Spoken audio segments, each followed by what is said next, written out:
নমস্কার বন্ধুরা, কেমন আছেন? সুস্থ আছেন আশা করি, ভালো আছেন। এমন কিছু টিপস থাকে যেগুলো যদি আমরা অ্যাপ্লাই করি প্রত্যেক দিনের কাজে, দেখবেন প্রত্যেক দিনের কাজটা সহজ হয়ে যাবে। চলুন তাহলে আজকের উপকারী টিপসগুলি আমরা দেখে নিই। আমরা অনেক সময় এই ধরনের যে হামানদিস্তা বাড়িতে থাকে তার সাহায্যে মশলা করে থাকি। তা হামানদিস্তায় যখন আমরা মশলা করি দেখা যায় ভীষণ বাজে একটি আওয়াজ হতে থাকে, যে আওয়াজটা শুনতে ভীষণ বাজে লাগে। তাই এই ধরনের কোনো রুমাল, পুরনো রুমাল বা কাপড় আপনারা 4-5 ভাঁজ দিয়ে নিন। তারপর যদি আপনারা এইভাবে মশলা করেন, আওয়াজও হবে না, মেঝেতে কোনো রকম দাগও হবে না। আমাদের বাড়িতে যে সুতোর কৌটো থাকে দেখা যায় সুতোর কৌটোর মধ্যে আমরা সূচ এইভাবে ভরে রাখি, সূচগুলো হারিয়ে যায়, হাতে ফুটে যায়, জং ধরে যায়, কিংবা সুতোগুলো জড়িয়ে পেঁচিয়ে যায়, যার কারণে অনেকটা সুতোই দেখা যায় আমাদের নষ্ট হয়। তাই একটি ছোট্ট কাজ করতে পারেন, সুতোও নষ্ট হবে না, আপনাদের সুতোর মাথা খুঁজতেও অসুবিধা হবে না। আমরা যে টিপগুলো পরি দেখা যায় 1-2 দিন পরার পর সেই টিপগুলোকে বেকার ভেবে ফেলে দিই। তাই এই ধরনের টিপগুলো ফেলবেন না, সুতোর মাথাতে এইভাবে লাগিয়ে রাখবেন, তাহলে দেখবেন সুতোর মাথাটা এলোমেলো হবে না, সুতো আর গোছানো থাকবে।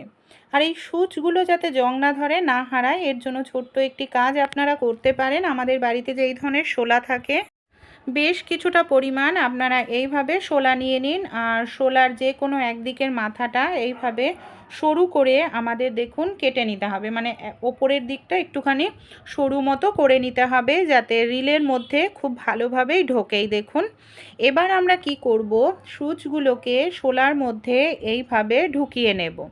তারপর যদি আমরা এই যেই সুচগুলো ঢোকানোর পর সুতোর যে রিল আছে তার মধ্যে যদি শোলাটাকে রেখে দিই, মানে তাহলে সুচগুলো নির্দিষ্ট জায়গায় থাকবে আর সুতোর রিলের মধ্যে টাইটভাবেও আটকে থাকবে।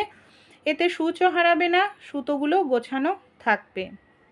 সাবান আমরা কম বেশি প্রত্যেকেই ব্যবহার করে থাকি। অনেক সময় যে সাবান আমরা ব্যবহার করি দেখা যায় সাবানের খরচটা আমাদের অনেকটাই বেশি হয়। তাই একটি পেরেক আপনারা নিয়ে নেবেন। কি করবেন, পেরেক দিয়ে এইভাবে সাবানের যে কোনো এক মাথায় আপনারা ছিদ্র করে নিন।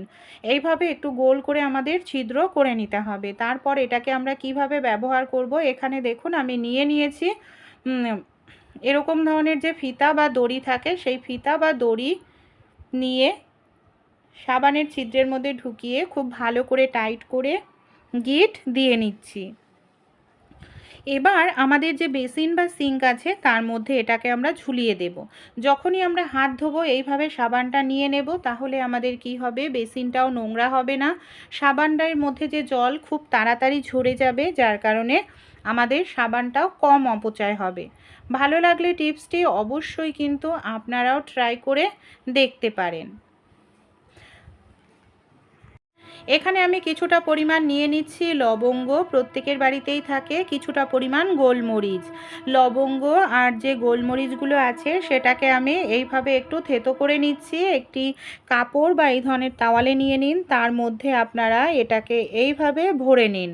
কিছুটা হলুদ দিয়ে দিতে হবে, তারপর এটাকে এইভাবে ভাঁজ করে নিয়ে আমরা কি করব, একটি গার্ডার দিয়ে টাইট করে আটকে নেব।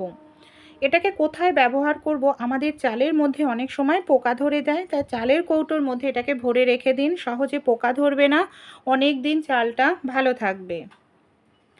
আমাদের বাড়িতে যে এই ধরনের কড়াই থাকে না, অনেক সময় কি হয়, এই যে কড়াইয়ে যখন আমরা কোনো কিছু ভাজাভাজি করি কড়াইটা না পুড়ে যায়, এমনকি পরিষ্কার করতে আমাদের অনেকটা সময় লেগে যায়। তাই ছোট্ট একটি কাজ করলেই দেখবেন আপনাদের কড়াই পরিষ্কার পরিচ্ছন্ন থাকবে, মাজা ঘষা করার প্রয়োজন পড়বে না। যে সাবান দিয়ে আমরা মাজা ঘষা করি সেই সাবানটাই আপনারা সামান্য একটু জল লাগিয়ে যদি এইভাবে কড়াইয়ের পেছন দিকটা একটু সাবান আগে লাগিয়ে নিতে পারেন, রান্না করার আগেই কিন্তু এই কাজটি করতে হবে।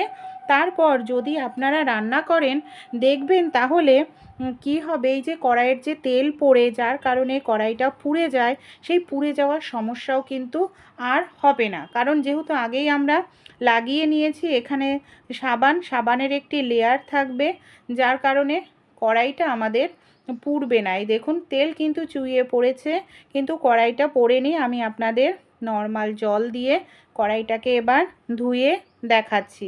এই দেখুন কড়াইটা ধোয়ার পর কত সুন্দর পরিষ্কার রয়েছে।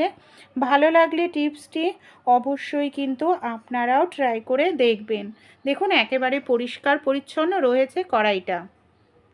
আমাদের বাড়িতে যে এই ধরনের ব্রাগুলো থাকে না, অনেক সময় কি হয়, এই যে ব্রাগুলোর হয়তো আমরা রোগা হয়ে যাই আর ব্রা ঢেলা হয়ে যায়, তখন আর এই ধরনের ব্রাগুলো পরা যায় না, তাই আমরা বেকার ভেবে ব্রাগুলোকে তখন ফেলে দিই। তাই এই ধরনের ব্রাগুলো যদি আপনাদের কোনো কারণে ঢেলা হয়ে যায়, বেকার ভেবে না ফেলবেন না। এটাকে আমরা কিভাবে ইউজ করতে পারি, নিয়ে নিন সুতোর সাহায্যে যতটা ঢেলা হচ্ছে ততটাই ঢেলা করে নিন। তারপর আপনারা এইভাবে মানে সেলাই করে নিন, মানে যেরকমভাবে হুকের ঘর হয় সেরকমভাবে হুকের ঘর তৈরি করে নিন। দেখুন আপনাদের যতগুলো হুক আছে সেই হিসাবে 2 বা 3টে হুক থাকলে 2-3টে এইভাবে ঘর করে নেবেন। তারপর দেখুন এইভাবে ঘর করে নিলেই আমরা কিন্তু খুব সহজেই যে ব্রাটা ঢেলা হয়ে গেছে, বেকার হয়ে গেছে, আমরা ব্যবহার করতে পারছি না, সেটাকেও আমরা ব্যবহার করতে পারবো, কোনো রকম অসুবিধাই হবে না। দেখুন এইভাবে আমি ঘর করে নেওয়ার পর লাগিয়ে দেখাচ্ছি কতটা ছোটও হয়ে গেছে। আমাদের বাড়িতে যে এই ধরনের প্লেট থাকে কিংবা আমাদের বাড়িতে যে এই ধরনের বাটিগুলো থাকে, অনেক সময় কি হয়, এই যে একটার ভেতরে একটা রাখলে সমস্যাটা কি হয় জানেন, যে দাগ হয়ে যায়, অনেক সময় ফেটে যায়। তা আমরা যখন কোনো ফল কিনে নিয়ে আসি, এই ধরনের যে ফলের প্যাকেটগুলো পাই, অনেক সময় এগুলোকে ফেলে দিই, এই ফর্মগুলোকে কিন্তু কাজে লাগাতে পারি। দেখুন বাটির মধ্যে রেখে একটির ওপরে একটি যদি রাখা হয় তাহলে দাগ লাগবে না, ঘষা লাগবে না, যার কারণে দেখবেন আমাদের যে প্লেটগুলো ভালো থাকবে। আমরা যখন জামা কাপড় কাচি, অনেক সময় দেখা যায় ব্রাও আমরা একসঙ্গে কাচতে নিই। ব্রা একসঙ্গে কাচতে নিলে বা ভেজালে যে সমস্যাটা হয়, দেখা যায় অন্য জামা কাপড়ের সঙ্গে আটকে ধরে, যার কারণে আটকে ধরে হুকে ছিঁড়ে যায় অন্যান্য জামা কাপড়। আমাদের বাড়িতে যে পুরনো মোজা থাকে, পুরনো মোজা নিয়ে নিন, পুরনো মোজার মধ্যে এইভাবে আপনারা ব্রাগুলোকে ঢুকিয়ে দিন। এইভাবে ব্রা ঢুকিয়ে দিয়ে তারপর যদি আপনারা জামা কাপড় ভেজান বা ওয়াশিং মেশিনে কাচেন, তাহলে দেখবেন কোনোভাবেই অন্যান্য জামা কাপড় ছিঁড়ে যাবে না, এমনকি খুব সুন্দরভাবেও জামা কাপড়টা আপনাদের কাচা হবে। ভালো লাগলে অবশ্যই ট্রাই করবেন।